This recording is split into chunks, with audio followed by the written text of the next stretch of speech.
Hello, hello mga apo, musta naman mo? Disyembre man gyud ron. So, pag Disyembre, siyempre, naagi na Christmas party, di ba mga apo? Pag may Christmas party, di na mawala ang exchange gift, di ba? Bailo-bailog regalo. Ang budget karon kay 200 pesos lang man gyud.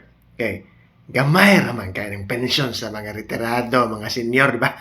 Pila naman ang social pension sa mga tigula nga ginahatag sa gobyerno, gamay kayo. So, atong parte, atong exchange gift, 200 pesos lang yun na atong budget. Pero, unsa man po niya kung mga kaubang nga senior, tagaan na tagbarita nga 200? Unsa man ang barita nga panglabaw eh? Ay, kaya ayaw man po na nga regalo, 200 pesos barita, puro perla pa, John. Unsa man ang gina mga po, kalisod man po na na, eh. Unsa man po mo, eh.